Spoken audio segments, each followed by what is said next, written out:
जे काम गर्नुभयो तपाईँलाई हार्दिक धन्यवाद छ। तर भविष्यमा यो जस्तै एउटा उ छ नि औद्योगिक पार्क शिलान्यास गरिएको छ। हामीलाई थाहा छ मेची पुल पनि 6वटा प्रधानमन्त्री सचिवले शिलान्यास गरेका थिए। तपाईले कति क्लास पढ्नुहुन्छ?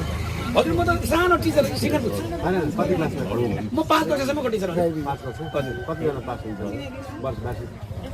केपीओले थाहा छ हजुर? हैन वार्षिक कति पास रेट कति? होइन हामीलाई भनिसक्यो त प्रधानमन्त्री भएको बेलामा 52% फेल गर्ने भनेर हामी त ट्याग लागेको छ त। हैन अहिले चाहिँ कति तपाईको मात्रै तपाईको एमबीआरमा त हजुर लगभग 70 देखि 80% पास हुन्छ। तपाईको 100% पास हुन कति समय लाग्छ?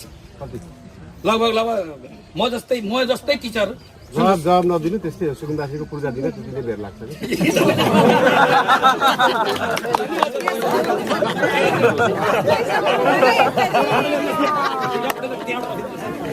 गरेर जाने के अरे सार्वजनिक सम्पत्ति हस्तक्षेप गर्ने मान्छे कि राष्ट्र गर्ने भन्ने कुरा म जस्तो मान्छे चाहिँ देखाएको छ थाहा छ थाहा छैन। जे काम गर्नुभयो तपाईँलाई हार्दिक धन्यवाद छ। तर भविष्यमा यो जस्तै एउटा उ छ नि औद्योगिक पार्क शिलान्यास गरिएको छ। हामीलाई थाहा छ मेची पुल पनि 6वटा प्रधानमन्त्री सचिवले शिलान्यास गरेका थिए। तपाईले कति क्लास पढ्नुहुन्छ? हजुर म त सानो टिचर सिनियर छु।